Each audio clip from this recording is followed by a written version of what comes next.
It is time.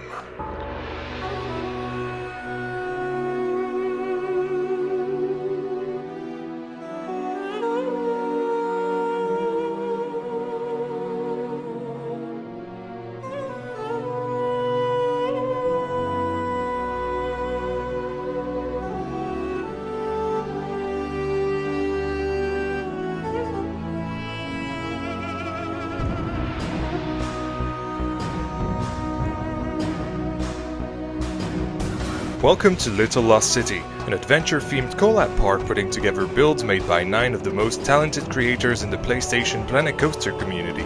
This park has been 9 months in the making and has been mostly kept secret during the entire process, so needless to say my team of explorers and I are extremely excited to show it to the world today. This project is a celebration of the console community and is a testament to the amazing things we can make. I have never been prouder to be a console player than today revealing this project to you all. Let my guest and I show you what is, in my opinion, the best park on Planet Coaster Console Edition. To know where this idea came from, we have to excavate the past. Little Lost City wasn't my first collab attempt on PlayStation. In 2022, NH99 and myself started planning a World's Lake, an Epcot World Showcase style park where every member of the collab would represent their own country with an area dedicated to it. The concept was good, but tedious, and personally, I was barely motivated because of that, which made me a pretty lousy project leader, leaving NH to do most of the work, and the final nail in the coffin was my first PS5 dying in March 2023. Taking down with it the save files for World's Lake and other projects I was working on at the time. This failure had always left a bitter taste in our mouths, but one day in November 2023, I decided to collab with Mr. Antonio on a wooden coaster for Serene Gardens. And I found that it was not so hard to do a collab if you're just two people who are excited about the idea of it. What if I had a team of people excited about the idea of a collab? That question lingered in my mind, and soon after, my YouTube recommendations led me to rewatch Little Rock Ridge, Moomin Littlesocks' first collab park. And I did. I binge-watched it all in one day, and Little Treasure Cove the day after. I did that just to occupy my mind while Antonio was working on the Woody. And as I was watching the two series, I felt compelled to make infrastructures for a potential collab park. An adventure-themed hotel is a spawn tunnel, a road network suggesting that the park is set in France, a parking lot. I was having way too much fun with this side project, and I needed to share my fun with others, and that's why I reached out to a few of my friends just to see if they were interested in an adventure-themed collab park. And indeed they were. But how were we going to do this? Simple. Let's just take a close look at how Moomin pulled his collabs off. Members of the project provide blueprints made out of the base game pieces, and he places them in the park into their respective plots.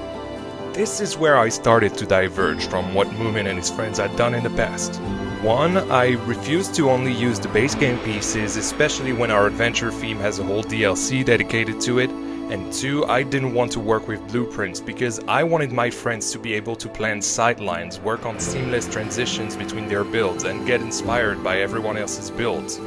That meant only one person was able to work on the map at a time. That's why constant communication with all of my builders was a must to ensure this project was always in the hands of someone who could work on it. This, however, was only a small price to pay for a result that is unlike any other collab because all of its parts feel symbiotic, like they were made by a single mind when really they were made by 9. Now that I'd made my own collab formula, I just needed to ask for Moomin's blessing to use the name Little Lost City, and once he agreed, that was it. We had a park to make.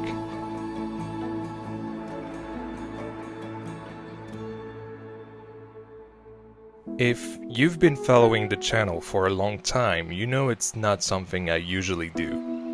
I tend to focus on the immersion inside my parks for the guests touring them, often leaving backstages and parking lots out of the picture. However, this project was the most special I had ever worked on, so it deserved the extra work.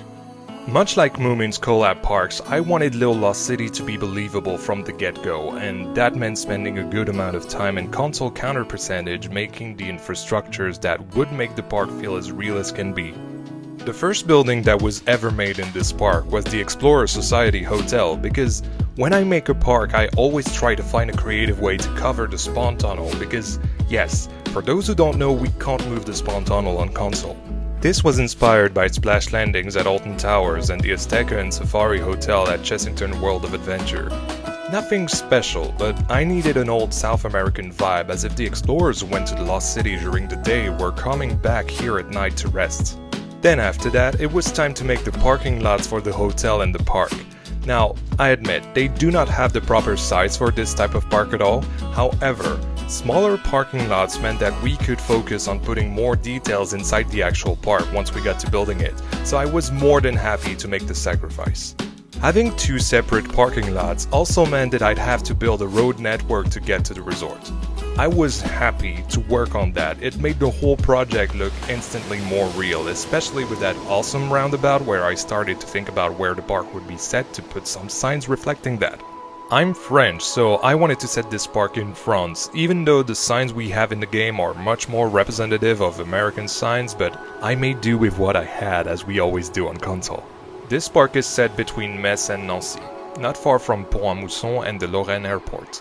Not only did I put directions around the roundabout, but I've also referenced the nearest destinations local buses would come from and go to, because public transport is something extremely important to consider when you're building a park. Speaking of buses, I've also made a coach parking lot for group trips right next door. Getting to the park is one thing, but all of these people will also have to leave the park at some point, unfortunately. And you want to make sure that people can go to the toilet or get some snacks before their trip home.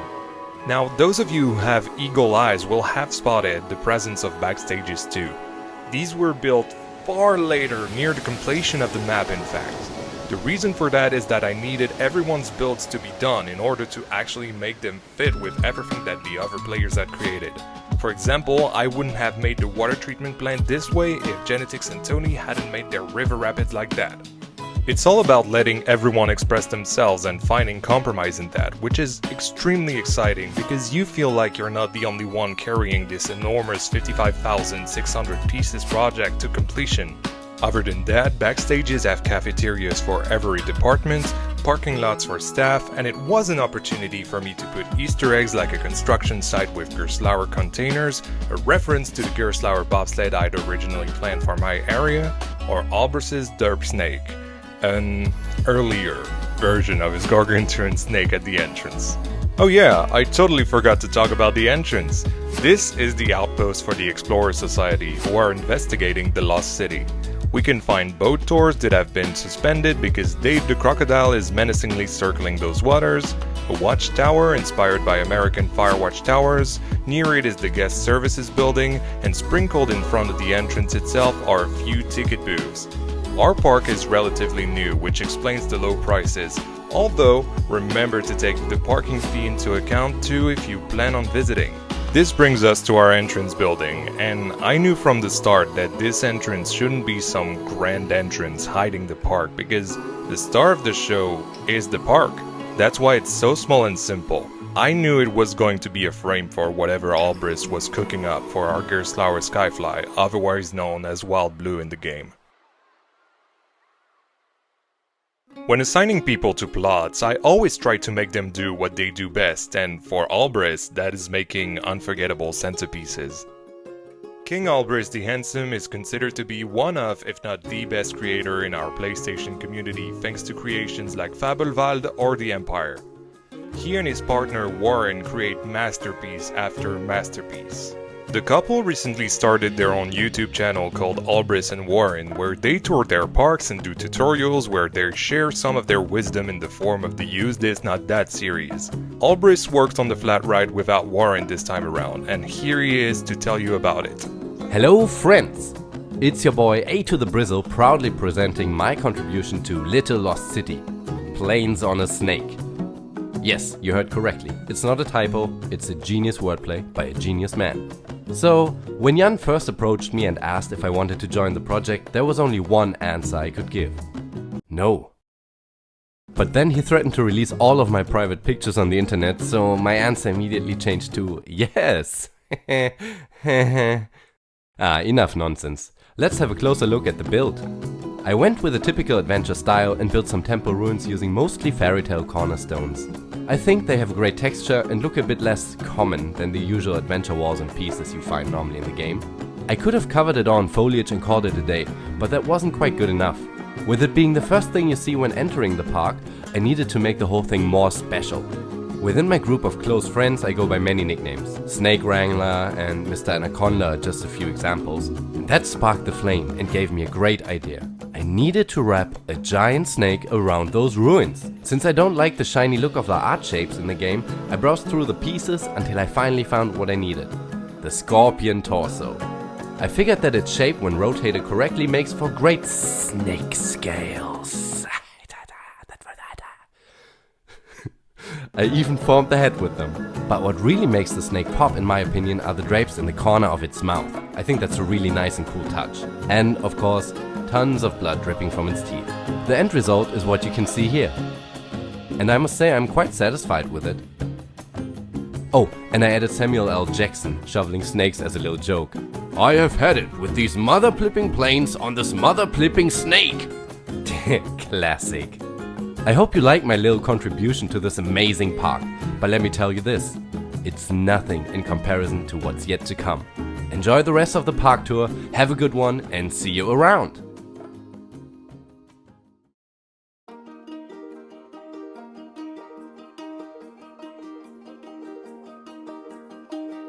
Clary Bread is a magician with basic shapes. She's made many incredible creations like the Roger Rabbit Park or the Hercules Park. Unfortunately, Claire hasn't responded to my message asking if she would like to write something for this video. I hope she's alright. Instead of hearing about her process, I will say a few words about how I pitched the ideas I had about the plot to her, which I think may have inspired her for the direction she took with this project. This Aeronauts is the closest ride to the entrance and therefore to the Explorer Society outpost. I suggested to Claire that she could use that to her advantage, maybe do an extension of it. And she did by building a temple that is used by the explorers as some sort of airship docking bay. I originally thought that she'd use some basic shapes for the airships, especially knowing they're her specialité, but to my surprise, she actually used the pieces from the Stay Puft Marshmallow Man from the Ghostbusters pack. I honestly did not expect Claire to go this hard on an Aeronauts, but I'm glad she did. And it's the first time we've seen interactions between two projects because as you exit the ride, you can get great views of Genetics and Tony's Ganesha River, which is coincidentally the next ride on our tour.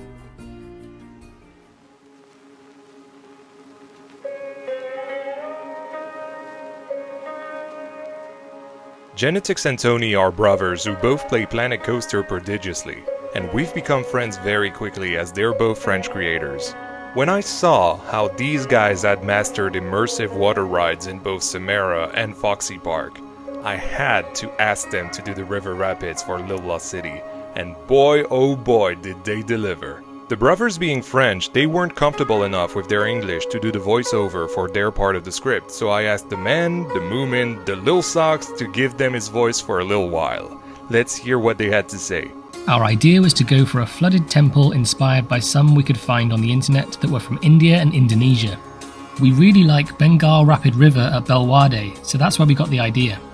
Unfortunately, Planet Coaster doesn't have realistic rapids or wave machines, so it was obvious we had to go for something more linear in the style of Fantasialand's River Quest for the layout, and tons of water effects to add pacing to the whole ride. The biggest challenge we faced was definitely to fit the ride in the space we were given because it was not how we usually work, but it was exciting.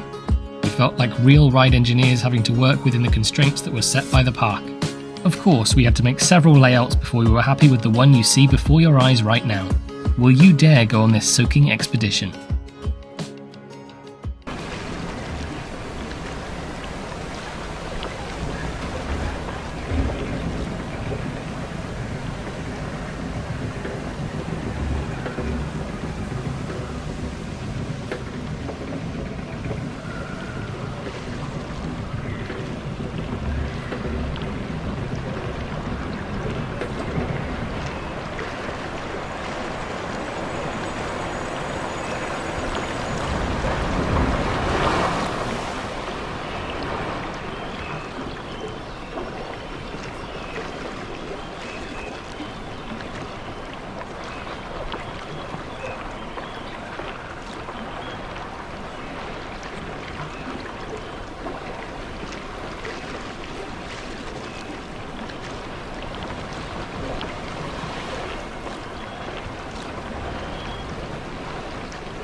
An incredible friend and incredible builder, Ratspit is someone I wanted to work with for a while, and we have worked together before.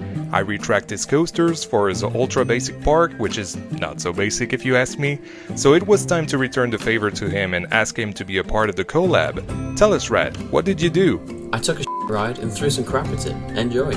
I could have swore this was Corvus talking for a second. It was me. Is that really all Rat had to say?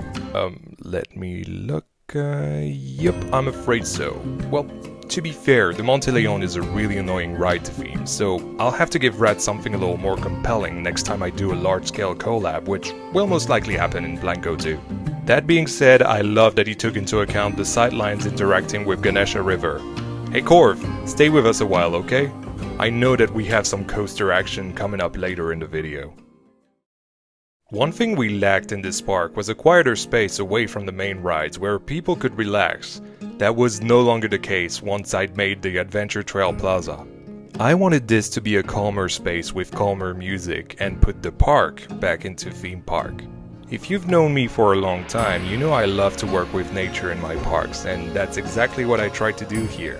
Create a natural space to immerse our guests in and use it as an opportunity to create new sightlines. This place has no ride.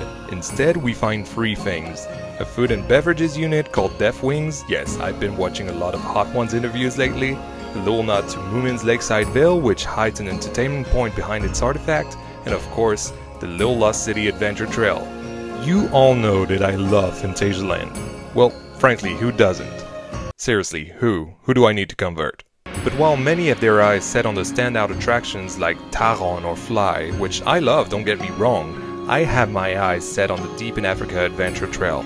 Originally, I had very different plans for this area, as I wanted to make a Gerstlauer bobsled called Ruin Run in order to add a family coaster to our lineup, but our counter wouldn't have allowed it, so I put an Easter egg to that in the construction site located in the backstages, and I started working on an adventure trail in the style of Phantasialand. We start with this little pond that leads to a rope bridge, which then leads to our first artifact, the skull, and then we move on to a swinging bridge, after which our path splits into two.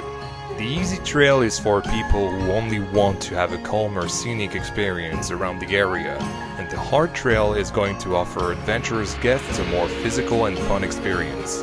For example, here the hard trail continues with a fake destroyed bridge that gives us a look at the path below. Don't worry, no one can fall thanks to the glass, which takes us to a platform that gives us a good look on Claire's airships and occasionally Albus's planes on a snake, until we have to climb up a steep incline thanks to a rope. After that, we have to cross swinging planks and finally go down a pole to join the easy trail as the two cross over a waterfall. There's no reason people who choose the hard trail should miss the views. We get to our second artifact here, a golden egg. Then the trails go in different directions again. The easy one just goes over the Death Wings F&B unit, but the hard one makes guests dodge water jets, climb up diagonal platforms, and slide down a small slide. This is where both paths meet again, and they won't split from now on because everyone needs to feel a little bit adventurous. Here we have a bridge ravaged by the waterfall which guests will have to cross to get to a cave and see the final artifact, a green diamond. A beautiful view of Albus's ride later, and down a big slide they go to finish the adventure trail. This wasn't the only space I could use with this plot, and since the street that NH99 created to get to his ride lacked the left side, I took the opportunity to add another F&B unit that would use the same kitchen as Death Wings on the other side, and this one is called Big Bird Burrito. I also created the waterfall toilets in the process, but this street is not my story to tell. NH, why don't you tell it to them?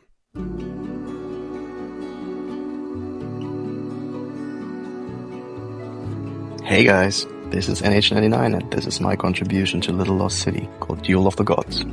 First of all, let me say a quick thank you to Jan for making this project possible. As he explained it at the beginning of the video, the idea for a PS Collab park actually started way back in summer 2022 with the World's Lake. The park actually went way past the planning stages. I even built an entrance complex for it, but due to a number of unfortunate circumstances, it never really saw the light of day. I even tried to revive it with different people in 2023, but it didn't work out that time either. But as we Germans say, aller guten Dinge sind drei, which means good things come in threes. And so in late 2023, Jan DM'd me and told me he was planning another collab. Naturally, I was a bit hesitant to join, knowing how the past 2 collab attempts went down and generally not being very active on Planet Coaster at that moment in time. However, after he pitched the general idea of the park to me and told me who else was asked to take part in the project, I just had to say yes. And that's when I was given the plot to build the dark ride of the park. So this was obviously not my first rodeo. I had built quite a few dark rides before that, so for this one I decided to do something special. Some of you may know that shooting rides in this game have a very special place in my heart. I love how they allow the player to interact with what the creator has built in a way that no other flanker ride can provide. And given the extremely small plot that I was allowed to build on, and the humble max piece count of 8,000 pieces, I decided to do the only logical thing one could think of with those limitations, and started planning a dueling shooting ride. The first idea for a dueling shooting ride appeared in my head way back in 2022. Originally, my Cowboys vs. Aliens ride was supposed to be on 2 separate tracks, one for the Cowboy side and one for the Alien side, battling one another in various scenes. Unfortunately, only one shooting ride was allowed in the contest that this project was built for, so I had to scrap my ambitious plans. That's why when I was asked to build a dark ride for Little Lost City, the idea of a dueling shooting ride immediately returned to my mind, and from its ashes, the idea for Duel of the Gods was born. From my own experience, I knew that shooting rides really shine when there are some triggered effects after you hit a target, and since there are a multitude of fire and water effects in Planko, the choice was obvious. The main theme had to be fire against water. And what better way to incorporate that concept than having 2 rival gods and the guests choose which god they want to represent in the eternal battle of the elements. This conflict is represented right as you enter the ride. You walk down a straight avenue that leads you to the ancient temple of the gods who are sitting on either side of the entrance. As you enter the temple, you have to choose which of the ancient gods you are willing to be the champion of. To the left, the god of water, or to the right, the god of fire. The queue then leads you through several scenes. At first you are granted a quick look into the ride station, after which you are led into a circular temple structure that shows a grave robber trying to steal a diamond from the temple of the gods. Soon after you descend into a bat-infested cave, before returning to the temple where you get one last chance to pick a side. Each side then walks down some stairs to board the ride vehicles to embark on an unforgettable journey. The ride itself takes you through 6 show scenes. Each scene incorporates blue and red targets that can only be triggered by each respective side. If you've chosen the god of water, you can only shoot the blue targets and the other way around for the god of fire. The shooting of a blue or red target deactivates the other color and also triggers a golden target to appear that can in turn be shot by both competitors, adding another exciting aspect to the dueling shooting ride. For the scenes, I tried to bring in as much variety as I could in the small space that I was given, from cave scenes to temple scenes and finally culminating in a big final scene. In that final scene, you are taken around a monument featuring the 2 gods while you try to shoot blue or red targets against multiple vehicles that drive all around the room simultaneously. It's absolute chaos. Now, every good ride must come to an end, and every good ride has a ride photo booth and a shop at its exit. So after I realized I still had some pieces left, I just had to incorporate these into the ride, and that is how Little Lost City was blessed with its first shop. I placed my usual shop interior items like custom shirts and some random scenery that qualifies as souvenirs, and I then added some backstage elements to make the whole thing realistic. Finally, I used the Little Lost City font to create the ride sign in front of the entrance and finished all the small details around the ride. All in all, I must say I'm very happy with what I could achieve in such a small space and also with a relatively low piece count, and who knows, maybe this won't be my only contribution to this project.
Next door to Duel of the Gods, we have something very special.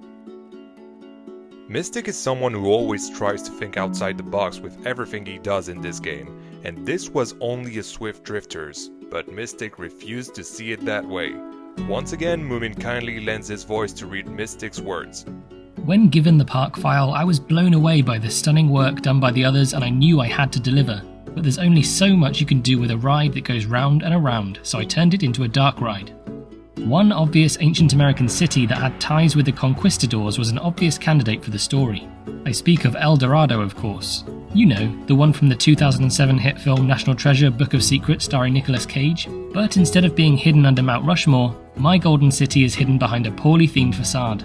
That brought me to the next problem: how to convey my story. Unfortunately, Samuel L. Jackson, Chris Pratt and Sir David Attenborough all politely refused the offer to narrate. And Jan refusing to do his best Nick Cage impression, I made do with the in-game signs. With the pre-show sorted, I spent 4 hours on a 5-second door-opening song that you wouldn't have noticed if I didn't tell you it was there. And then, with my grand band of blows, clangs and bangs, we finally step into the main ride area. You board a vehicle and help push the giant dial to reveal the Golden City. Then I finished my creation with a cherry on top in the form of backstages and a ride-up area. I gave the flat ride a name that summarises my build. I'm proud to present Oro. A huge thank you to Jan for including me in this project. I can't wait for the next one.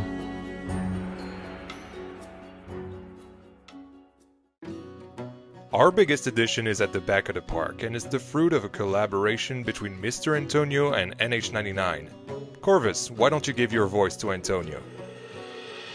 Narabali is a max striker coaster with multiple launches and exciting elements that send guests on a journey through ruins and ancient temples to find a lost treasure that is said to be guarded by a terrible snake god.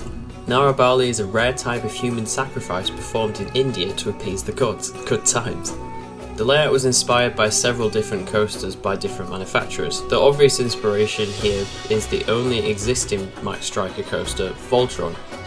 You can see it very prominently in the Beyond Vertical launch and the corkscrew off the building that both happen at the halfway point of the layout rather than at the beginning, serving as a climax after the Temple Dark Ride show scene and a stunning visual behind the Skyfly when you enter the park. Additional references to Voltron's layout can be found with the giant Immelman towering over the entrance, the mid-course brake run with themed evacuation tower, followed by a downwards corkscrew and helix, the overbank turn over the temple ruins as well as the final corkscrew and jump into the brake run. The first launch in the trenches is a little nod to Sutatis' launch trenches, and so is the hang time filled overbank turn. As for the inverted top hat element, it closely resembles Helix's inverted top hat. And finally, I couldn't help myself including Cheetah Hunt's S-turns that imitate a snake's movement. But enough about the layout, let's speed this thing. Yep, it's NH99 again. Told you Duel of the Gods was my only contribution. Long story short, I was approached by Jan a few weeks ago and the completion of the coaster was one of the final pieces that were keeping the park from being done. Antonio himself unfortunately lacked the time and motivation to finish the theming. But it didn't take long for me to decide I was up for the task after getting the park file back and seeing the layout firsthand. Because, let's be honest, isn't that just one of the best layouts you've ever seen on Planko? Antonio also left me a few instructions and he had already built some of the theming too, like the station and the launch section as well as the queue, so I did have a general idea of how the whole thing was supposed to look in the end. While being a pretty tall coaster, you can actually only see the top of its second launch from the entrance of the park. Even after going through the entrance gates, you have to walk quite a distance to make out more of the layout. You catch a few glimpses here and there, but it's not until you enter the big plaza in the area that you really get an idea of what a monster this coaster is. The plaza is home to Narabali's entrance, with a custom test seat in front of it, as well as a small picnic area that allows guests to enjoy a little snack while getting some awesome views of the coaster. From the plaza you can go in two directions now. Walking towards the right exit, you'll pass by the shop on your left, which, on top of my usual shop interior items, also includes a real souvenir shop guests will interact with. The shop leads into the Serpentine Caves, a tunnel system with multiple waterfalls where you can get food and beverages. All of this is situated below the coaster's dark ride section and its second launch. If you go the other way, starting from the central plaza, you'll enter the Snake God's temple through its decorated entrance gate. Inside, you'll see the coaster racing through, triggering a little surprise effect. Going right inside the temple leads you back to the caves, allowing for some incredible views of the coaster going over a fountain through some broken temple bits. I remembered back in the planning stages having a chat with Jan, who told me that Narabali was pitched to be Little Lost City's own Terran, like how it was supposed to interact with the guests on the ground, intertwining with itself numerous times, and I think the final build achieves that while still having its own flair. Time to walk towards the station. We start our search for hidden treasure by walking under the big entrance sign and embarking on a journey through the ruins of a sunken village. All the while, the coaster is raging all around us, and finally, we arrive at the station building, containing the indoor part of the queue. We are led through some dimly lit show scenes and arrive at the double-sided lockers, the concept of which was 100% copied from Voltron at Europa Park. After placing all our loose items in the locker, we ascend towards the station where the train awaits us to go on an epic journey to the heart of the Snake God Sanctum. And with that, I'll say my final thanks to all the people who had a part in making this project possible and made it the incredible collab park it is. And to all of you guys watching, enjoy the ride!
And voila!